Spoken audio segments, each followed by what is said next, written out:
ಈ ಒಕ್ಕಲಿಗರ ಭವನದಲ್ಲಿ ರಾಮ ಮಂದಿರ ಮಾಡಿರೋದು ಬಹಳ ಅತ್ಯಂತ ಸೂಕ್ತವಾಗಿದೆ. ಯಾಕೆ ಅಂತ ಹೇಳಿದ್ರೆ ಒಕ್ಕಲಿಗರು ಯಾವತ್ತಿದ್ರೂ ಭೂಮಿಯ ಮೇಲೆ ನಂಬಿಕೊಂಡಿರೋ ಜನ. ಅದಕ್ಕೆ ಕುವೆಂಪು ಅವರು ಉಳುವ ಯೋಗಿಯ ನೋಡಲ್ಲಿ ಅಂತ ಹೇಳ್ತಾರೆ. ಯೋಗಿ ಯಾವ ಪ್ರತಿಫಲ ಅಪೇಕ್ಷೆ ಪಡೆದಲೇ ಭೂಮಿಯನ್ನು ನಂಬಿಕೊಂಡು ಭೂಮಿಯಲ್ಲಿ ಬೆಳೆದಾದ ಒಕ್ಕಲಿಗ ಅನ್ನತಕ್ಕಂಥ ಹೆಸರಿನಲ್ಲಿದ್ದಾರೆ. ಇವರು ತ್ಯಾಗ, ಯಾವ ರೈತ ಅನ್ನೋನು ಏನು ಬಯಸದಲೇ ಬೇರೆ ಜನರಿಗೆ ಬೆಳೆಯನ್ನು ಆಹಾರವನ್ನು ಕೊಡ್ತಕ್ಕಂಥ ಶಕ್ತಿಯನ್ನು. ರಾಮನು ಸಹ ತ್ಯಾಗಕ್ಕೆ ಹೆಸರಾದವನು.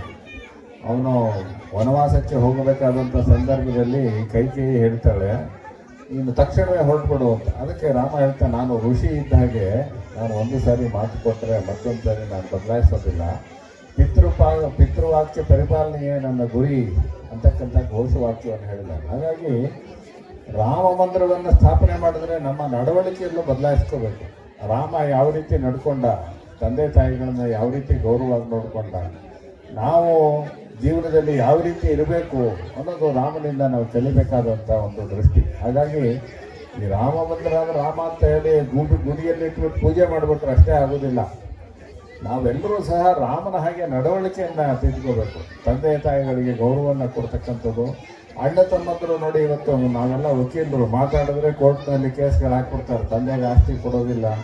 ಪರಿಸ್ಥಿತಿ ಹೇಗಾಗಿದೆ ಅಂತ ಹೇಳಿದ್ರೆ ಗಂಡ ಹೆಂಡತಿಯಲ್ಲಿ ಹೊಂದಾಣಿಕೆ ಇಲ್ಲ, ಅಣ್ಣ ತಮ್ಮಂದ್ರಲ್ಲಿ ಹೊಂದಾಣಿಕೆ ಇಲ್ಲ, ತಂದೆಯ ಮಕ್ಕಳಲ್ಲಿ ಹೊಂದಾಣಿಕೆ ಇಲ್ಲ. ಈ ರೀತಿಯಾಗಿ ಕುಟುಂಬ ವ್ಯವಸ್ಥೆಯೇ ನಾಶವಾಗಿ ಹೋದರೆ ನಮ್ಮ ಒಂದು ಸನಾತನ ಧರ್ಮ ಉಳಿಯೋದಕ್ಕೆ ಕಷ್ಟವಾಗುತ್ತೆ. ಹಾಗಾಗಿ ರಾಮ ಮಂದಿರದ ಪ್ರತಿಷ್ಠಾಪನೆ ನಮ್ಮ ಹೃದಯಗಳೆಲ್ಲ ರಾಮನ ಒಂದು ಹೃದಯ ಸಾಮ್ರಾಜ್ಯ ಪ್ರತಿಷ್ಠಾಪನೆ ಆಗಬೇಕು.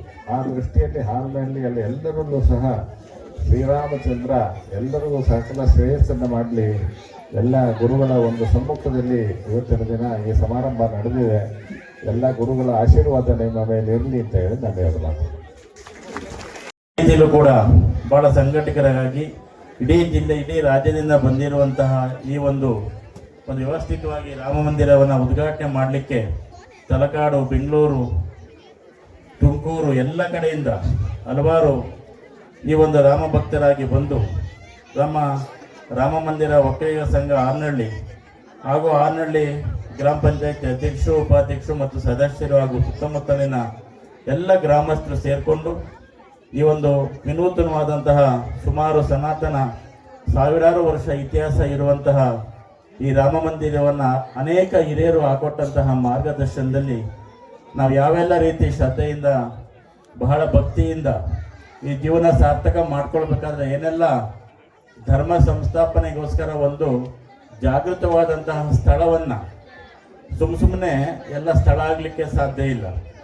ನಮ್ಮ ಕೋಡಿಮಠದ ಜಗದ್ಗುರು ಮಹಾಸ್ವಾಮೀಜಿಯವರು ಕಾರ್ನಲ್ಲಿ ಬರ್ತಾ ಇರ್ಬೇಕು ಹೇಳ್ತಿದ್ರು, ಶಿವಲಿಂಗೇಗೌಡರು,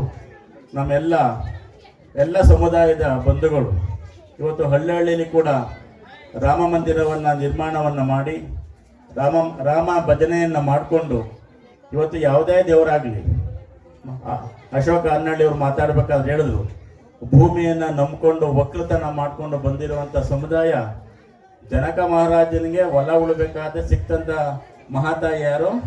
ಸೀತಾಮಾತೆ. ಆ ಒಂದು ಸ್ತ್ರೀ ಪ್ರಾತಿನಿಧ್ಯಕ್ಕೆ ಪ್ರಧಾನವಾಗಿ ರಾಮ ರಾಗದ್ವೇಷಗಳನ್ನ ಮರ್ದನ ಮಾಡಿ ಮಂದಸ್ಮಿತವನ್ನು ಮೂಡಿಸಿರುವಂತಹ ರಾಮನನ್ನ ಪೂಜೆ ಮಾಡಬೇಕಾದ್ರೆ ಏನೆಲ್ಲ ನಮಗೆ ಸಿಗುತ್ತೆ? ರಾಮ ಭಜನೆ ಮಾಡಿದ್ರೆ ಸಾಕು. ಇವತ್ತೆಲ್ಲ ಹಳ್ಳಿಗಳಿಗೆ ಕೂಡ ರಾಮ ಮಂದಿರಗಳನ್ನ ಸ್ಥಾಪನೆ ಮಾಡಿಕೊಂಡು, ಅದೇ ರೀತಿ ಕೂಡ ನಮ್ಮ ಹಾರ್ನಹಳ್ಳಿಯವರು ಎಲ್ಲ ಯುವಕರು ಸಂಘಟಿತರಾಗಿ ಅನೇಕ ವರ್ಷಗಳಿಂದ ಇಲ್ಲಿಯೂ ಕೂಡ ನಮ್ಮ ಪರಮ ಪೂಜ್ಯ ಡಾಕ್ಟರ್ ಬಾಲಗಂಗಾಧರನಾಥ ಮಹಾಸ್ವಾಮೀಜಿಯವರು ಬಂದು ಪಾದಾರ್ಪಣೆಯನ್ನು ಮಾಡಿ ಈ ಕ್ಷೇತ್ರ ಎಲ್ಲವೂ ಕೂಡ ಚೆನ್ನಾಗಿ ಬೆಳಿಬೇಕು ಅಂತೇಳಿ ನಮ್ಮ ಕೋಡಿಮಠದ ಪರಮ ಪೂಜ್ಯರು ಕೂಡ ಅವತ್ತು ಜೊತೆಯಲ್ಲಿ ಇದ್ರು ಅಂತ ನಾವು ಕೇಳ್ಪಟ್ವಿ. ಇವತ್ತು ನಾವೆಲ್ಲ ಜಾಗೃತರಾಗಬೇಕಾಗ್ತದೆ. ಸುಮ್ಮನೆ ಮನುಷ್ಯ ಜನ್ಮ ಬಂದಿಲ್ಲ, ಶತಕೋಟಿ ಜನ್ಮ ಸುಕೃತೈಹಿ ಪುಣ್ಯರಿವಿನ ಲಭ್ಯತೆ ಅಂತೇಳಿ 100 ಕೋಟಿ ಜನ್ಮ ಎತ್ತಿದ ಮೇಲೆ ಕೊನೆಗೆ ಮನುಷ್ಯ ಜನ್ಮ ಪ್ರಾಪ್ತಿಯಾಗಿರ್ಬೇಕಾದ್ರೆ ಏನೆಲ್ಲ ನಾವು ಸಾರ್ಥಕ ಮಾಡ್ಕೊಳ್ಬೇಕಾದ್ರೆ ಒಂದಷ್ಟು ಜಾಗೃತಿಗಳಾಗಬೇಕಾಗ್ತದೆ. ಜಾಗೃತಿಗಳಾಗಬೇಕಾದ್ರೆ ನಾವೆಲ್ಲ ಸಂಸ್ಕಾರಯುತವಾಗಬೇಕಾಗ್ತದೆ. ಇವತ್ತು ರಾಮನನ್ನ ಪೂಜೆ ಮಾಡಿಸಿ ನಾವು ಹೃದಯದಲ್ಲಿ ಸ್ಥಾಪನೆ ಮಾಡ್ಕೊಳ್ಳಿಲ್ಲ ಅಂತಂದ್ರೆ ಏನೆಲ್ಲ ಅನಾಹುತಗಳಾಗ್ತದೆ ನಿಮಗೆಲ್ಲ ಗೊತ್ತು. ರಾಮನು ಕೂಡ ಅನೇಕ ಕೃಷ್ಣ ಅವತಾರ ಆದರೂ ಕೂಡ ಎಷ್ಟೋ ಜನ್ಮ ಎತ್ತಿದ ಮೇಲೆ ರಾಮನಾಗಿ ಬಂದಂಥ ಸಂದರ್ಭದಲ್ಲಿ ಅವನು ದಶರಥನ ಪುತ್ರನಾಗಿದ್ರು ಕೂಡ ಅವನು ಎಚ್ಚರ ಮಾಡಲಿಕ್ಕೆ ಒಬ್ಬರು ಗುರುಗಳು ಬೇಕಾಗ್ತದೆ. ಕುಲದ ಜನನ ಲಾಭ ಯಾವುದು ಅಂತ ಅಂದರೆ ನಾನು ಯಾರೆಂದು ತಿಳಿಯುವುದು ಅಂತೇಳಿ. ಕೊನೆಗೆ ನೀನು ಯಾರಪ್ಪ ಅಂತ ಅಂದರೆ ನಾನು ರಾಮ ಅಂತ ಹೇಳಿದಂತೆ. ಇನ್ನೊಂದ್ಸಲ ಯಾರು ಅಂತ ನಾನು ದಶರಥ ಪುತ್ರ ರಾಮ ಅಂತೇಳಿ. ಇನ್ನೊಂದ್ಸಲ ಹೇಳಿದ ಕೌಸಲ್ಯ ನಂದನ ರಾಮ ಅಂತ ಹೇಳುದಂತೆ. ಅದಕ್ಕೆ ಗುರುಗಳು ಹೇಳಿದಂತೆ ನೀನು ರಾಮನಾಗಿದ್ದಿ, ವಿಷ್ಣು ಅವತಾರವನ್ನು ಎತ್ಕೊಂಡು ಬಂದಿದ್ದಿ, ನೀನು ಹೀಗೆಲ್ಲ ಮಾಡಬೇಕಾದ್ರೆ ನೀನು ಸಾಕ್ಷಾತ್ ಪರಶಿವ ಮಹಾವಿಷ್ಣು ಆಗಿದ್ದೆ ಅಂತ ಹೇಳಿದ ಸಂದರ್ಭದಲ್ಲಿ ಅವನಿಗೆ ಹಳೇದೆಲ್ಲ ನೆನಪಾಗ್ತಂತೆ. ಅದಕ್ಕೆ ಗುರುಗಳ ಮಾರ್ಗದರ್ಶನ ಯಾಕೆಲ್ಲ ಬೇಕು ಅಂತ ಅಂದರೆ ನೀವೆಲ್ಲ ಒಂದು ಸಮುದಾಯದ ವ್ಯವಸ್ಥೆಯಲ್ಲಿ ಜಾಗೃತರಾಗಿದ್ದೀರಿ. ವಿಶ್ವಮಾನವ ತತ್ವವನ್ನು ಯಾವುದೇ ದೇವರು, ರಾಮ ಆಗಲಿ, ಶಿವ ಆಗಲಿ, ವಿಷ್ಣು ಆಗಲಿ, ಆಂಜನೇಯ ಆಗಲಿ, ಯಾವುದೇ ದೇವಸ್ಥಾನವನ್ನು ಒಂದು ಪ್ರತಿಷ್ಠಾಪನೆ ಮಾಡಿದ್ರೆ ಎಲ್ಲ ದೇವಸ್ಥಾನಕ್ಕೆ ಹೋಗಿ ಕೈ ಮುಗಿದು ಆರಾಧನೆ ಮಾಡುವಂಥ ಏನಾದರೂ ಒಬ್ಬ ಮನುಷ್ಯ ಇದ್ರೆ ಭೂಲೋಕದಲ್ಲಿ ಅದು ಒಕ್ಕಲುತನ ಮಾಡೋದು.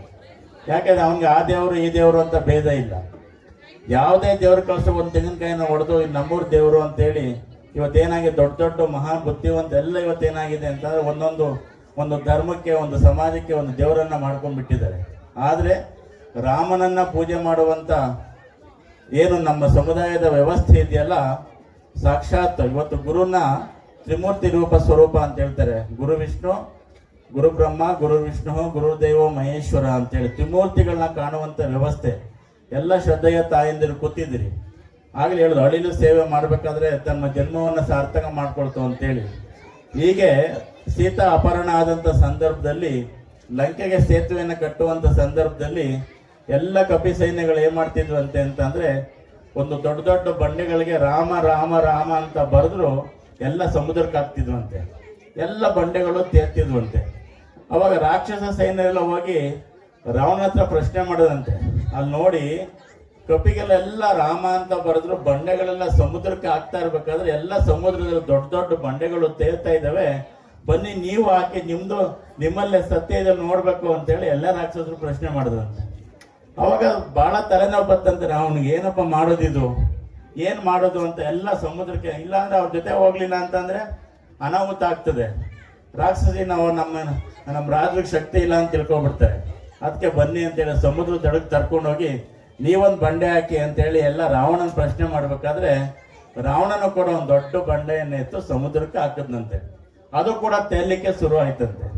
ಎಲ್ಲ ನಮ್ಮ ರಾಜ್ಯಗೂ ರಾವಣನಿಗೂ ಅಷ್ಟೇ ಶಕ್ತಿ ಇದೆ, ಎಲ್ಲ ಜೈಕಾರ ಹಾಕೊಂಡು ತಂದು ಅರಮನೆಗೆ ಬಿಟ್ರಂತೆ. ಅಲ್ಲೊಬ್ಬ ವಿಭೀಷಣ ಅಂತ ದೈವ ಭಕ್ತ, ಅಣ್ಣ ಇದೇನ ಹೆಂಗ ಆಶ್ಚರ್ಯ ಇದು, ಇಲ್ಲ ಕಣೋ ನಾನು ಕೂಡ ಬಂಡೆ ಹಾಕ್ಬೇಕಾದ್ರೆ ಇದೇನಾದ್ರೂ ಬಂಡೆ ತೇಲಿಲ್ಲ ಅಂತ ಶ್ರೀರಾಮನ ಮೇಲೆ ಆಣೆ ಅಂತ ಇಟ್ಕೊಂಡು ನಾನೊಂದು ಕಲ್ಲು ಹಾಕ್ತಿ ತೇಲಕ್ಕೆ ಶುರು ಆಯ್ತು ಅಂತ ಹೇಳಿದ್ರು. ಅರ್ಥ ಆಯ್ತಾ? ಶ್ರೀರಾಮನ ಶಕ್ತಿ ಇಲ್ದಲೆ ಯಾರು ಏನೂ ಮಾಡ್ಲಿಕ್ಕೆ ಆಗುದಿಲ್ಲ. ಸೀತಾಮಾತೆನೂ ಅಷ್ಟೇನೆ. ಆಂಜನೇಯನ ಪೂಜೆ ಮಾಡ್ತೀವಿ ನಾವು ಎಲ್ಲ ಕಡೆ. ನೋಡಿದ್ವಿ ಕೇಸರಿ ನಂದನ ಅಂತ ಹೇಳ್ತಾರೆ. ಎಲ್ಲ ಶ್ರದ್ಧೆಯ ತಾಯಂದಿರು ಇಲ್ಲೆಲ್ಲ ರಕ್ಷೆ ಇಟ್ಕೊಂಡಿದ್ರು. ಏನಂತಾರೆ ಅದಕ್ಕೆ? ಬೈತಲೆ ಅಂತ ಹೇಳ್ತಾರೆ. ಕೆಲವು ಜನ ಹಚ್ಚಿದಿರಿ, ಕೆಲವು ಜನ ಹಚ್ಚಿಲ್ಲ. ಸೀತಾಮಾತೆ ತುಳಸಿ ಪ್ರದಕ್ಷಿಣೆ ಹಾಕ್ಬೇಕಾದ್ರೆ ಎಲ್ಲ ಪೂಜೆ ಮಾಡಿ ಒಂದಷ್ಟು ರಕ್ಷೆಯನ್ನು ತೆಗೆದು ಬೈತಲೆಲ್ಲ ಹಚ್ಕೊಂಡ್ಲಂತವಳು. ಬೈತಲೆ ಆಂಜನೇಯ ನೋಡ್ದ ಅದನ್ನ, ಅಮ್ಮ ಏನು ಹಚ್ಕೊಂಡದ್ದು ನೀನು? ಇಲ್ಲಿ ರಕ್ಷೆಯನ್ನು ಹಚ್ಕೊಂಡ್ರೆ ನಿನ್ನ ರಾಮ, ನಿನ್ನ ದೈವ ತುಂಬ ಸುಂದರವಾಗಿ ಕಾಣ್ತಾನೆ, ಆರೋಗ್ಯವಾಗಿರ್ತಾನೆ. ಅದಕ್ಕೆ ನಾನು ಯಾವಾಗಲೂ ನಿನ್ನ ರಾಮ ಚೆನ್ನಾಗಿರ್ಲಿ ಅಂತೇಳಿ ಬೆಳಿಗ್ಗೆ ಎದ್ದು ತುಳಸಿ ಕಟ್ಟೆ ಪೂಜೆಯನ್ನು ಮಾಡಿ ಇಲ್ಲಿ ರಕ್ಷೆಯನ್ನು ಹಚ್ಕೋತೀನಿ ಅಂತೇಳಿ ಸೀತಾಮಾತೆ ಹೇಳ್ತಾಳೆ. ಕೊನೆಗೆ ಅವನು ಹೋಗಿ ಎಲ್ಲ ಬಟ್ಟೆ ಎಲ್ಲ ಬಿಚ್ಚಾಕ್ಬಿಟ್ಟು ಒಂದು ಚಡ್ಡಿ ಹಾಕೊಂಡು ಮೈಗೆಲ್ಲ ಕೇಸರಿ ಹಚ್ಕೊಂಡ್ಬರ್ತಾನೆ. ಅದಕ್ಕೆ ಕೇಸರಿ ನಂದನ ಅಂತ ಕರೀತಾರೆ. ಅದಕ್ಕೆ ಇವತ್ತು ಒಂದೊಂದು ನಮ್ಮ ಸಂಸ್ಕೃತಿಯಲ್ಲಿ ಏನೇ ತಾಯಂದಿರು ಮಾಡಿದ್ರು ಕೂಡ ಮನೆ ಯಜಮಾನ ಚೆನ್ನಾಗಿರ್ಲಿ. ಯತ್ನಾರ್ಯಂತು ಪೂಜ್ಯಂತೆ ರಮಂತೆ ತತ್ರ ದೇವತ. ಯಾರ ಮನೆಯಲ್ಲಿ ದೇವತೆಗಳು ರಾಮ, ಸೀತೆ, ಲಕ್ಷ್ಮಣ, ಆಂಜನೇಯ ವಾಸವಾಗಿರ್ತಾರೆ ಅಂತ ಅಂದ್ರೆ ಯಾರ ಮನೆಯನ್ನ ಸ್ವರ್ಗವನ್ನಾಗಿ ಮಾಡ್ಕೊಂಡಿರ್ತಾರೋ, ಯಾರ ಮನೆಯನ್ನ ದೇವಾಲಯವನ್ನಾಗಿ ಮಾಡ್ಕೊಂಡಿರ್ತಾರೋ. ಇವತ್ತೆಲ್ಲ ದೊಡ್ಡ ದೊಡ್ಡ ಮನೆಗಳನ್ನ ಕಟ್ತೀವಿ. ಆ ಮನೆಗಳ ಕಟ್ಬಿಟ್ಟು ಕೊನೆಗೆ ಒಂದು ಮೂಲೆ ಏನ್ ಮಾಡಿರ್ತೀವಿ, ಇದು ದೇವಾಲಯ, ಇದು ದೇವರಿಗೆ ಮನೆ ಅಂತ. ಎಷ್ಟು ಅವನು ಯಜಮಾನನು ಒಳಗಡೆ ನಿಂತ್ಕೊಂಡು ಗಂಡ ಹೆಂಡತಿ ಇಬ್ರು ಕೂತ್ಕೊಂಡು ಪೂಜೆ ಮಾಡೋಕ್ಕಾಗದೆ ಅಷ್ಟು ಚಿಕ್ಕದಾಗಿ ಕಟ್ಟಿರ್ತೀವಿ ನಾವು. ಇದು ದೇವ್ರ ಮನೆ ಅಂತ. ಯಾವ ನಮ್ಮ ಮನೆ ದೇವಾಲಯ ಆಗೋಕ್ಕಿಲ್ವೋ ಎಲ್ಲ ಕಡೆ ಭಗವಂತ ಇರ್ತಾನೆ. ಆದ್ರೂ ಕೂಡ ನಮ್ಮ ಆರ್ನಹಳ್ಳಿಯವರು ದೊಡ್ಡ ಮನಸ್ಸನ್ನ ಮಾಡಿ ಅನೇಕ ವರ್ಷಗಳಿಂದ ಸ್ಥಾಪನೆ ಆದಂಥ ರಾಮ ಮಂದಿರವನ್ನ ನಮ್ಮ ಶಾಸಕರಾದಂತಹ ಶಿವಲಿಂಗೇಗೌಡರು ಬರೀ ರಾಮ ಮಂದಿರ ಆದ್ರೆ ಸಾಕಾದಪ್ಪ, ಬಡವರು ಏನಾದರೂ ಅನುಕೂಲ ಆದರೆ ಒಂದಷ್ಟು ಮದುವೆಗಳನ್ನ ಮಾಡಿಕೊಳ್ಳಿ ಅಂತೇಳಿ ಸುಮಾರು ಸರ್ಕಾರದ 30-40 ಲಕ್ಷ ರೂಪಾಯಿಯನ್ನ ಇಲ್ಲಿ ಸರ್ಕಾರದಿಂದ ಸ್ಯಾಂಕ್ಷನ್ ಮಾಡಿ ಒಂದು ದಾಸೋಹ ಭವನ ಕೂಡ ನಿರ್ಮಾಣ ಮಾಡಿಕೊಟ್ಟಿದ್ದಾರೆ. ಯಾಕಂದ್ರೆ ರಾಮನ ಹೆಸರು ಹೇಳ್ಕೊಂಡು ಹೋದ್ರೆ ಇಂಥವೆಲ್ಲ ಅನುಕೂಲಗಳಾಗ್ತವೆ. ರಾಗದ್ವೇಷಗಳನ್ನ ಬಿಟ್ಟು ಮನುಷ್ಯ ಜನ್ಮ ಸಾರ್ಥಕ ಮಾಡಿಕೊಂಡು ಇವತ್ತು ಅಡಿ ಶರ್ವರ್ಗಗಳನ್ನ ನಾಶ ಮಾಡ್ಕೊಳ್ಬೇಕು ನಾವು. ಓಂ ನಮ ಶಿವಾಯ ಅಂತ ಅಂದ್ರೆ, ರಾಮ ಅಂತ ಅಂದ್ರೆ ಇವರೆಲ್ಲ ಪ್ರಸನ್ನರಾಗಬೇಕು ಅಂತ ಅಂದ್ರೆ ಫಸ್ಟು ನಮ್ಮನೇಲಿ ಇರುವಂತ ನಮಗೆ ಜನ್ಮ ಕೊಟ್ಟಂತಹ ರಾಮ ಸೀತಾ ಸ್ವರೂಪಗಳಾಗಿರುವಂತ ತಂದೆ ತಾಯಿಗಳನ್ನ ಪೂಜೆ ಮಾಡಬೇಕು, ಅವರ ಪಾದಕ್ಕೆ ಬಿಟ್ಟು ನಮಸ್ಕಾರ ಮಾಡಬೇಕು. ಅವಾಗ ನಾವು ಮಾಡಿದಂಥ ಪಾಪ ಅಂದ್ರೆ ದಮನ ಮಾಡೋ ಶಕ್ತಿ ಯಾರಿಗಪ್ಪ ಇರ್ತದೆ ಅಂತ ನಮಗೆ ಜನ್ಮ ಕೊಟ್ಟಂತ ತಂದೆ ತಾಯಿಗಳಿಗೆ. ಯಾರ ಮನೆಯಲ್ಲಿ ತಂದೆ ತಾಯಿಗಳಿಗೆ, ನೊಂದವರಿಗೆ, ತಾಯಂದಿರಿಗೆ, ಹೆಣ್ಮಕ್ಳಿಗೆ ಕಣ್ಣೀರು ಹರಿಸೋದಿಲ್ವೋ ಆ ಮನೆಯಲ್ಲಿ ಸದಾ ರಾಮನಾಗಿ ವಾಸವಾಗಿರ್ತಾನೆ, ಸೀತಾಮಾತೆ ಅಲ್ಲಿ ನೆಲೆಸಿರ್ತಾರೆ. ಅಂತ ಪುಣ್ಯ ಕೆಲಸಗಳನ್ನ ನಮ್ಮ ಸಮುದಾಯದ ಎಲ್ಲ ಯುವಕರು ಇವತ್ತು ಕಾರ್ತಿಕ್ ಸೋಮವಾರ ಕಬ್ಲಿನ ಜಾತ್ರೆ ಇದ್ರು ಕೂಡ ನಮ್ಮ ಆರ್ನಹಳ್ಳಿ ಕೋಡಿಮಠದ ಪರಮ ಪೂಜ್ಯ ಜಗದ್ಗುರುಗಳು ಬರ್ತಾರೆ, ಶಾಸಕರು ಬರ್ತಾರೆ, ಮತ್ತೆ ನಮ್ಮ ಎಲ್ಲೆಲ್ಲಿ ನಮ್ಮ ಸಮುದಾಯದ ಸಂಘದ ಅಧ್ಯಕ್ಷಗಳು ಇಡೀ ರಾಜ್ಯದಲ್ಲಿ ತುಂಬ ದೂರದಿಂದ ಬರ್ತಾರೆ ಅಂತೇಳಿ ನಮ್ಮ ಮಂಜು ಅವರು, ನಮ್ಮ ಆನಂದ್ ಅವರು, ಮತ್ತೆ ಎಲ್ಲ ಕೂಡ ಹೇಮಂತ್ ಅವರು ಎಲ್ಲರೂ ಕೂಡ ಕರೆದು ಈ ಕಾರ್ಯಕ್ರಮಕ್ಕೆ ಬರಬೇಕು ಅಂತೇಳಿ ಈ ಗ್ರಾಮದ ಎಲ್ಲ ಹಿರಿಯರು ಅಪೇಕ್ಷೆ ಪಟ್ಟಂತ ಸಂದರ್ಭದಲ್ಲಿ ಈ ಕಾರ್ಯಕ್ರಮಕ್ಕೆ ಈಗಿರುವಂಥ ಜಗದ್ಗುರುಗಳು ಬರಬೇಕಾಗಿತ್ತು. ನಮಗೆ ದಿನಾಂಕ ನಿಗದಿ ಆಗದೆ ಇರೋ ಕಾರಣ ಇನ್ನೊಮ್ಮೆ ಬಂದಾಗ ಬಂದು ರಾಮ ಭಜನೆ ಮಾಡಿಸಿ ನಾವು ಕೂಡ ನಿಮ್ಮೆಲ್ಲರಿಗೂ ಅರಸಿ ಆಶೀರ್ವಾದ ಮಾಡಿ ಹೋಗ್ತೀನಿ ಅಂತ ಹೇಳಿದರೆ, ನಾನು ಕೂಡ ಈ ಕಾರ್ಯಕ್ರಮ ಆದ ನಂತರ ಅನ್ಯತಾ ಯಾರು ಭಾವಿಸ್ಬಾರ್ದು.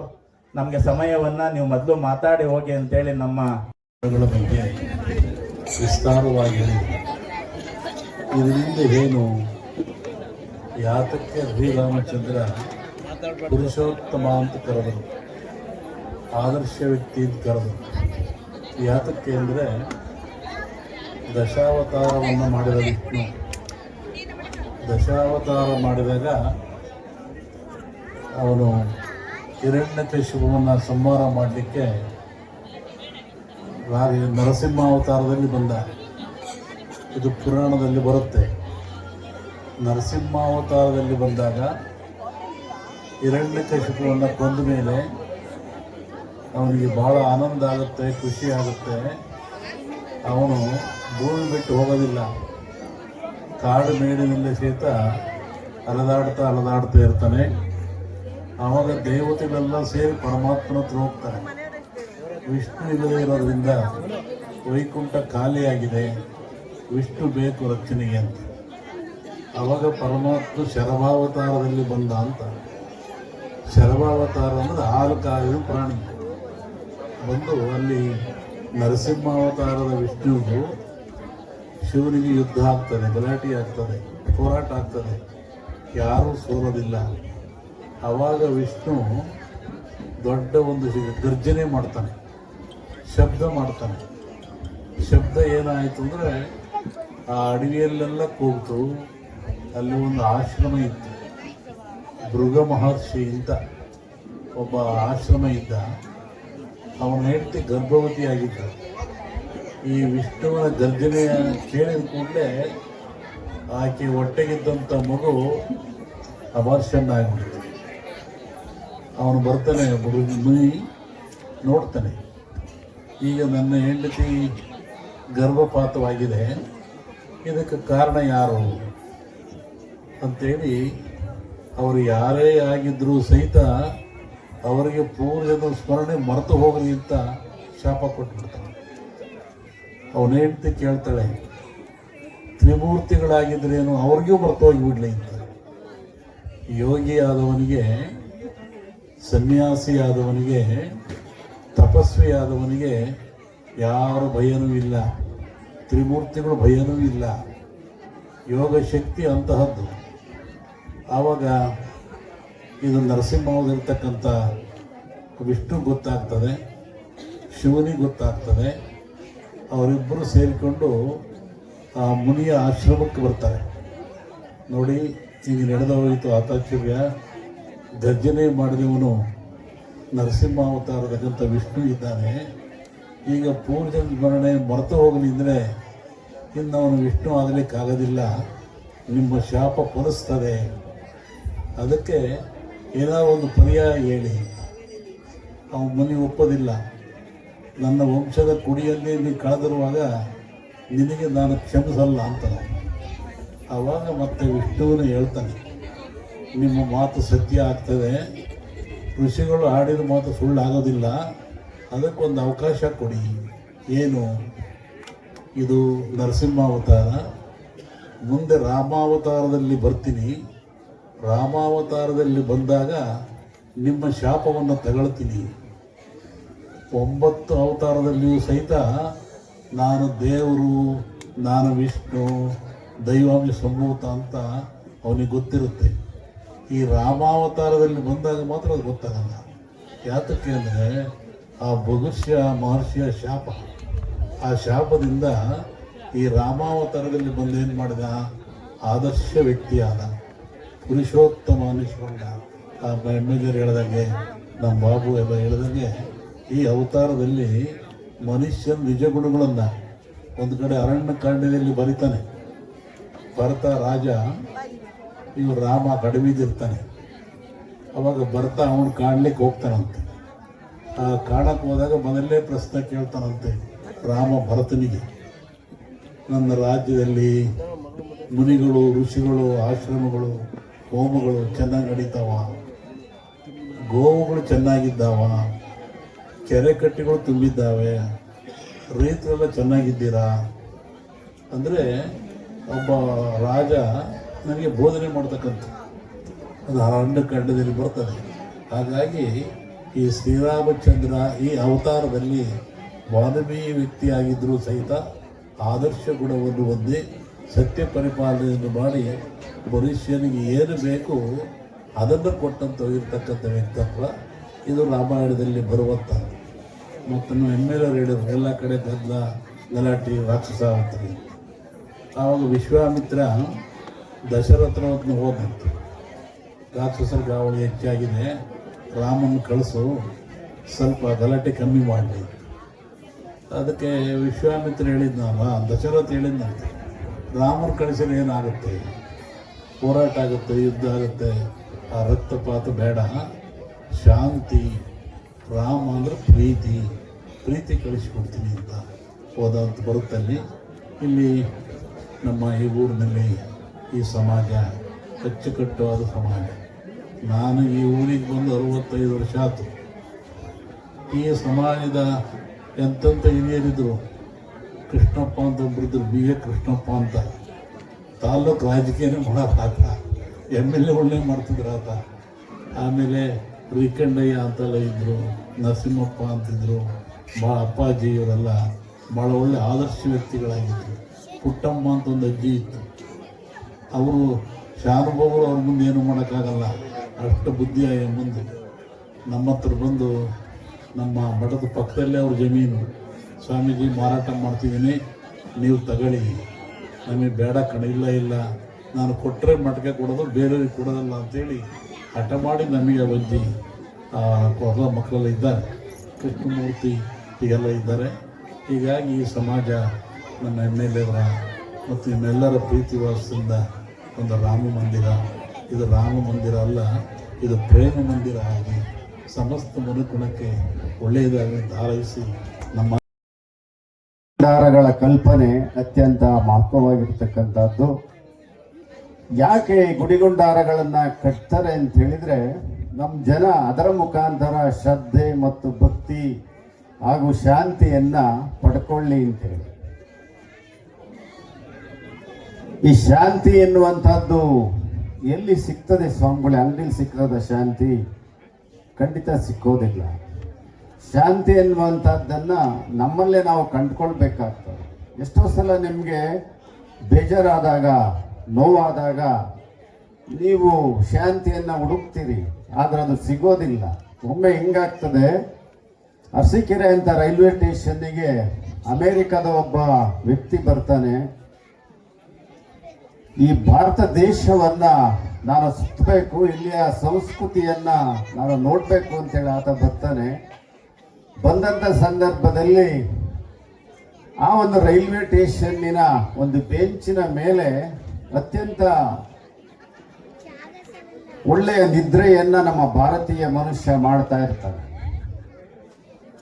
ಅವನನ್ನ ಕೇಳ್ತಾನೆ, ನಾನು ಅಮೆರಿಕ ದೇಶದಿಂದ ಬಂದಿದ್ದೇನೆ, ನನಗೆ ಶಾಂತಿ ಎನ್ನುವಂಥದ್ದನ್ನು ಭಾರತ ದೇಶದಲ್ಲಿ ನಾನು ಹುಡುಕೊಂಡು ಬಂದಿದ್ದೇನೆ, ನನಗೆ ಶಾಂತಿ ಎನ್ನುವಂಥದ್ದು ಸಿಗ್ತಾ ಇಲ್ಲ. ನೀನು ನೋಡಿದ್ರೆ ಇಷ್ಟು ಚೆನ್ನಾಗಿ ನಿದ್ರೆ ಮಾಡ್ತಾ ಇದೀಯ, ಸುಖವಾದ ನಿದ್ರೆಯಲ್ಲಿ ನೀನು ಇದ್ದೀಯ, ನನಗೆ ಈ ಶಾಂತಿಯನ್ನು ಹುಡುಕಾಟದಲ್ಲಿ ನಿದ್ರೆ ಇಲ್ಲ, ನೆಮ್ಮದಿ ಇಲ್ಲ, ಶಾಂತಿ ಇಲ್ಲ, ಸುಖ ಇಲ್ಲ ಅಂತೇಳಿ ಅವನಲ್ಲಿ ಕೇಳ್ತಾನೆ. ಐ ವಾಂಟ್ ಟು ಪೀಸ್ ಅಂತೇಳಿ ಅವನನ್ನ ಕ್ವಶನ್ ಮಾಡ್ತಾನೆ. ಅವನು ಹೇಳ್ತಾನೆ, ಈ ಮನುಷ್ಯ ಈ ಆಸೆ ಮತ್ತು ಆಕಾಂಕ್ಷೆಗಳನ್ನು ಬಿಟ್ಟಾಗ ಅವನಿಗೆ ಶಾಂತಿ ಸಿಗ್ತದೆ, ನೆಮ್ಮದಿ ಸಿಗ್ತದೆ, ಸುಖ ಸಿಗ್ತದೆ ಎನ್ನುವಂಥ ಮಾತನ್ನ ಆ ಮನುಷ್ಯ, ನಮ್ಮ ಭಾರತೀಯ ಮನುಷ್ಯ ಹೇಳುವಂಥದ್ದು. ಬಂಧುಗಳೇ, ಇಷ್ಟೇ. ಈ ಸುಖ ಅನ್ನುವಂಥದ್ದು ಹುಡುಕೊಂಡೋದ್ರು ಸಿಗಲ್ಲ, ಅಂಗಡಿಯಲ್ಲಿ ಸಿಗೋಲ್ಲ.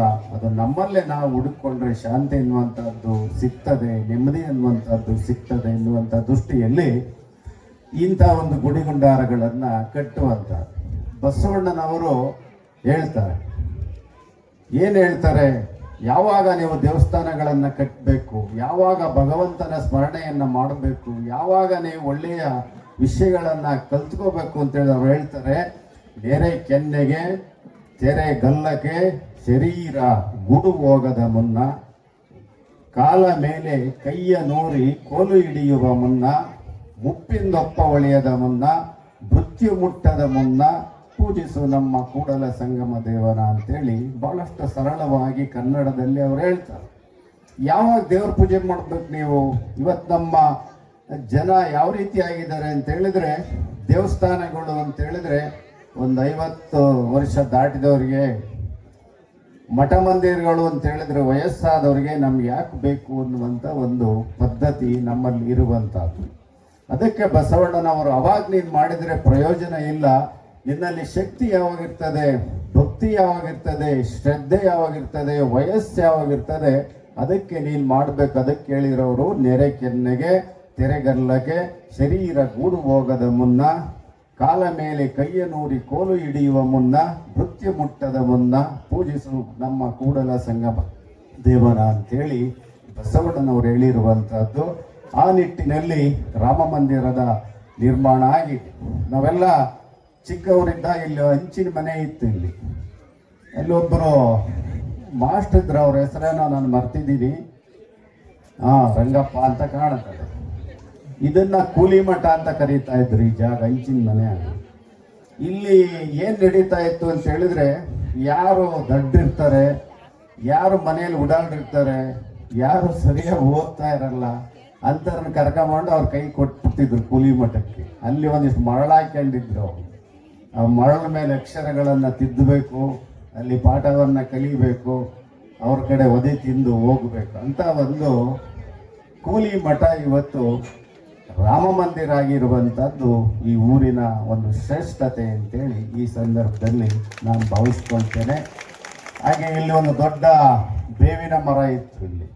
ಇಲ್ಲಿ ದೇವಸ್ಥಾನನೂ ಸಹ ಇತ್ತು. ಇಲ್ಲೆಲ್ಲ ಜಾತ್ರೆಗಳಲ್ಲಿ ದೇವರನ್ನ ಪೂಜೆ ಮಾಡುವಂಥದ್ದು, ಕುಣಿಸುವಂಥ ಒಂದು ಕಾರ್ಯಕ್ರಮ ಇಲ್ಲಿ ನಡೀತಾ ಇತ್ತು.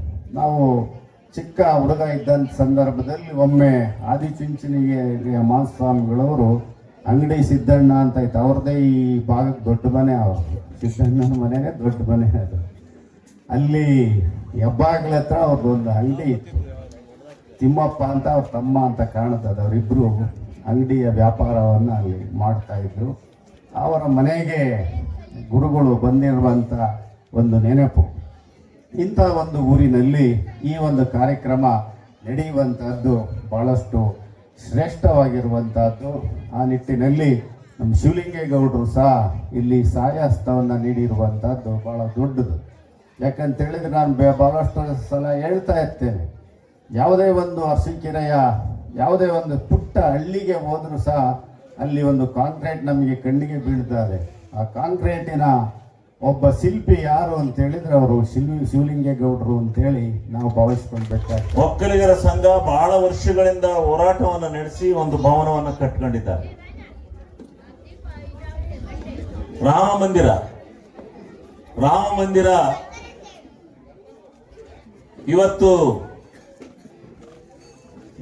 ದೇವಾನುದೇವತೆಗಳ ಅತಿ ಅಗ್ರಗಣ್ಯ ಸ್ಥಾನದಲ್ಲಿ ನಾವು ಶ್ರೀರಾಮಚಂದ್ರರನ್ನ ಮನುಜರು ಅಂತ ಹೇಳಿ ಕರೆದ್ರು ಸತ್ಯ ಅವರು ಸಾಕ್ಷಾತ್ ಪರಮಾತ್ಮ. ದಶಾವತಾರವನ್ನು ಎತ್ತಿದ್ದಾನೆ ಈ ಭೂಲೋಕದಲ್ಲಿ. ದಶಾವತಾರವನ್ನು ಎತ್ತಿ ಯಾತಕ್ಕೆ ಎತ್ತಿದ್ದಾನೆ? ಈ ಮನುಜ ಕುಲ, ಮಾನವ ಕುಲ ಆಗಿದ್ದಾಗ್ಗೆ ತಪ್ಪು ಮಾಡಿ, ರಾಜಮಹಾರಾಜರುಗಳು ತಪ್ಪು ಮಾಡಿ, ದೇಶವನ್ನು ಆಳ್ತಕ್ಕಂಥವರೇ ತಪ್ಪು ಮಾಡಿ, ಅರಾಜಕತೆಯನ್ನು ಸೃಷ್ಟಿ ಮಾಡಿ ಈ ದೇಶವನ್ನ ಅಧೋಗತಿಗೆ ತಂದಂತ ಸಂದರ್ಭದಲ್ಲಿ ತನ್ನ ದೂತರ ಮುಖಾಂತರ ಕಳಿಸಿದಂತ ಸಂದೇಶ ಅಲ್ಲಿ ಸಾರ್ಥಕ ಆಗದೇ ಇದ್ದಂತ ಸಂದರ್ಭದಲ್ಲಿ ತಾನೇ ಸಾಕ್ಷಾತ್ ಪರಮಾತ್ಮ ಅವತಾರವನ್ನು ಎತ್ತಿ ಬಂದಿದ್ದಾರೆ. ಅದರಲ್ಲಿ ತ್ರೇತಾಯುಗದಲ್ಲಿ ಶ್ರೀರಾಮಚಂದ್ರನ ಅವತಾರವನ್ನು ಎತ್ತಿ ಪರಮಾತ್ಮ ಈ ಧರೆಗೆ ಬಂದಿದ್ದಾನೆ. ಧರೆಗೆ ಬಂದು ಈ ಮನುಕುಲಕ್ಕೆ ಕೆಲವು ಆದರ್ಶಗಳನ್ನ ಇನ್ನು ಮುಂದೆ ಈ ವೈಜ್ಞಾನಿಕ ಯುಗದಲ್ಲಿ, ಕಲಿಯುಗದಲ್ಲಿ ನೀವೆಲ್ಲ ನರಮನುಷ್ಯರು ಯಾವ ರೀತಿ ಬದುಕಬೇಕು ಅನ್ನೋದಕ್ಕೆ ತನ್ನ ಜೀವನದ ಕೆಲವು ಸಿದ್ಧಾಂತಗಳನ್ನ, ಕೆಲವು ವಿಚಾರಧಾರೆಗಳನ್ನ ಈ ಮನುಕುಲಕ್ಕೆ ಬಿಟ್ಟು ಹೋಗಿದ್ದಾರೆ. ಅಂತ ಸಂದರ್ಭದಲ್ಲಿ ತನ್ನೆಲ್ಲ ಸೈನ್ಯ ಪಡೆಯೊಂದಿಗೆ ಎಲ್ಲ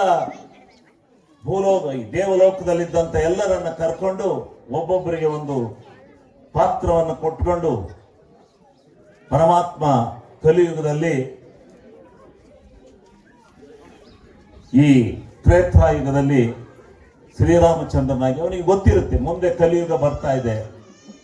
ಆ ಕಲಿಯುಗದಲ್ಲೇ ಯಾವ ರೀತಿ ಮಾನವರು ಬದುಕಬೇಕು ಅಂತಕ್ಕಂಥದ್ದಕ್ಕೆ ಕೆಲವಷ್ಟು ಆದರ್ಶಗಳನ್ನು ಕೊಡೋಣ, ಕೆಲವು ಸಿದ್ಧಾಂತಗಳನ್ನು ಕೊಡೋಣ ಅಂತಕ್ಕಂಥ ದೃಷ್ಟಿಯಿಂದ ನಾನು ಊಹಿಸ್ಕೊಂಡಿರ್ತಕ್ಕಂಥದ್ದು. ನಾನು ಸ್ವಲ್ಪ ಎಲ್ಲ ದಶಾವತಾರದ ಪುಸ್ತಕಗಳನ್ನು ನಾನು ಓದಿದ್ದೀನಿ. ಸ್ವಲ್ಪ ನಾನೇ ಊಹೆ ಮಾಡ್ಕೊಂಡಿದ್ದೀನಿ. ನಾನು ಊಹೆ ಅಂತಲಾರು ತಿಳ್ಕೊಳ್ಳಿ, ಅದು ಪರಮಾತ್ಮನ ಆಶೀರ್ವಾದ ಅಂತಲಾರು ತಿಳ್ಕೊಳ್ಳಿ, ಯಾರ್ಯಾರು ಯಾವ್ಯಾವ ರೀತಿ ತಿಳ್ಕೊತಾರೋ ನನಗೆ ಗೊತ್ತಿಲ್ಲ. ಪರಮಾತ್ಮ ಶ್ರೀರಾಮಚಂದ್ರನಾಗಿ ಈ ಧರೆಗೆ ಬಂದು ಇಲ್ಲೇನಿತ್ತು? ರಾಕ್ಷಸಿ ಸಂಹಾರ, ರಾಕ್ಷಸಿ ಕೃತ್ಯ. ಈ ರೀತಿ ಯಾರು ಕಾವಿ ಬಟ್ಟೆಯನ್ನು ತರಿಸಿ ಋಷಿಮುನಿಗಳು, ಇವರಿಗೆಲ್ಲ ಬೆಲೆ ಇರಲಿಲ್ಲ. ರಾವಣನ ದರ್ಬಾರದಲ್ಲಿ ಆ ಎಲ್ಲ ಋಷಿ ಮುನಿಗಳನ್ನ, ಪ್ರತಿಯೊಬ್ಬರನ್ನ, ಸಾಧು ಸಂತರನ್ನ ಗಾಂಭೀರ್ಯತೆ ಅಂತಕ್ಕಂಥದ್ದಿರಲಿಲ್ಲ. ಏಕಪತಿವ್ರತ ಅಂತಕ್ಕಂಥ ಪತಿವ್ರತೆ ಅಂತಕ್ಕಂಥ ಸಿದ್ಧಾಂತವನ್ನ ಬಿಟ್ಟು ಸೀತಾದೇವಿ ಸ್ಪಷ್ಟ ಉದಾಹರಣೆ. ತಂದೆ ತಾಯಿಗಳಿಗೆ ಯಾವ ರೀತಿ ಗೌರವವನ್ನು ಕೊಡಬೇಕು, ನಮ್ಮ ನಾಳ್ತಕ್ಕಂಥ ಮುಂದೆ ಬರ್ತಕ್ಕಂಥ ಪ್ರಬುದ್ಧರಿಗೆ ಪಿತೃವಾಕ್ಯ ಪರಿಪಾಲನೆಗೋಸ್ಕರವಾಗಿ ಸಿಂಹಾಸನವನ್ನು ಬಿಟ್ಟು 15 ವರ್ಷಗಳ ಕಾಲ, 14 ವರ್ಷಗಳ ಕಾಲ ವನವಾಸಕ್ಕೆ ಹೋದಂತ ಶ್ರೀರಾಮಚಂದ್ರ ಇವತ್ತಿನ ರಾಜಕಾರಣಿಗಳಿಗೆ ಹೋಲಿಕೆ ಮಾಡ್ತೀವಿ. 2 ಗಂಟೆ ಬಿಡಕ್ಕೆ ತಯಾರಾಗಿದ್ದಾರೆ, ಅದನ್ನು ಯೋಚನೆ ಮಾಡಿ. ಇದಕ್ಕೆಲ್ಲ ಆಗಲೇ ಹೇಳಿದ್ರು ಪರಮಾತ್ಮ. ಇದೊಂದು ಉದಾಹರಣೆ. ಇಂಥ ಅನೇಕ ಸಂದರ್ಭಗಳನ್ನ ಸೃಷ್ಟಿ ಮಾಡಿ ಪರಸ್ತ್ರೀಯರ ಮೇಲೆ ಕಣ್ಣಾಕಬಾರದು, ಪರಸ್ತ್ರೀಯರನ್ನು ನೋಡಿ ಅನ್ಯತಾ ಭಾವಿಸಬಾರದು ಅಂತಕ್ಕಂಥ ಸಿದ್ಧಾಂತವನ್ನು ಅವತ್ತೆ ಕೊಟ್ಟಿದ್ದಾರೆ. ಆದ್ರೆ ಆ ರಾಕ್ಷಸಿ ಕೃತ್ಯದಲ್ಲಿ ಸೀತಾದೇವಿಯನ್ನೇ ಅಪಹರಿಸಿದಂತ ಇತಿಹಾಸ ಏನಿದೆ ಅಲ್ಲಿಗೆ ನೀವು ತಿಳ್ಕೋಬೇಕು. ಅರಸೀಕೆರೆ ತಾಲೂಕಿನಲ್ಲಿ ಸಾಕಷ್ಟು ಹೋರಾಟಗಳನ್ನು ಮಾಡಿದಾಗ ನನಗೆ ಅತಿ ಮುಖ್ಯವಾಗಿ ನನಗೆ ಸಹಕಾರ ಕೊಟ್ಟಂಥ ಈ ನನ್ನ ಗ್ರಾಮವನ್ನು ನಾನು ಯಾವತ್ತೂ ಬರೆಯೋದಕ್ಕೆ ಸಾಧ್ಯ ಇಲ್ಲ.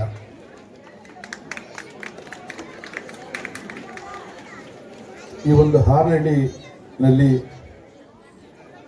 ನನ್ನ ಸಮಾಜ ಅತಿ ಹೆಚ್ಚಿನ ಜನಸಂಖ್ಯೆ ಇರುವಂಥ ತಾಲೂಕಿನ ಎರಡನೇ ಊರು ಅಂತ ಹೇಳಿದ್ರೆ ಇದು ತಪ್ಪಾಗಲಾರ್ದು. ನನಗೆ ಈ ಒಂದು ಕಾರ್ಯದಲ್ಲಿ ನಮ್ಮ ತಂದೆ ಕಾಲದಿಂದಲೂ ನಾವು ಜೊತೆಯಲ್ಲಿ ಒಂದು ರೀತಿ ಉದ್ದೆ ಮನೆಯ ಕುಟುಂಬದಂತೆ ನಾವು ಬೆಳ್ಕೊಂಡು ಬಂದಿದ್ದೀವಿ. ಅದೇ ರೀತಿ ಅವರ ಸಹಕಾರ ಸಹ ನನಗೆ ಸಾಕಷ್ಟು ಕೊಟ್ಟಿದ್ದಾರೆ. ಈ ಒಂದು ಕಾರ್ಯದಲ್ಲಿ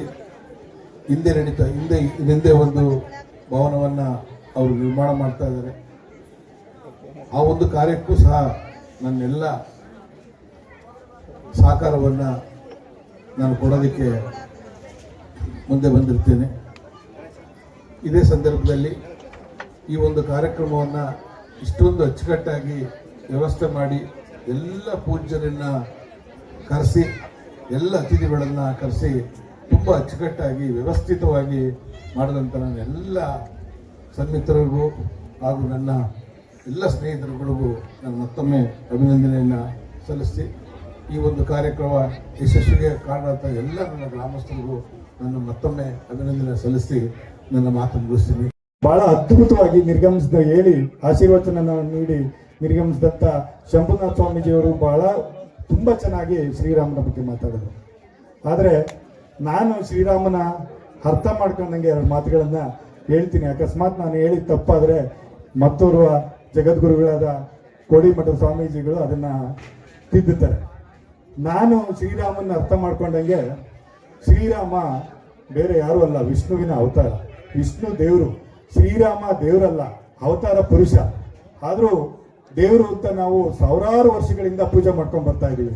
ಯಾಕೆ ಅಂತಂದರೆ ವಿಷ್ಣು ಒಂದ್ಸರಿ ಡಿಸೈಡ್ ಮಾಡಿ ಒಂದು ಅವತಾರ ಎತ್ತಬೇಕು.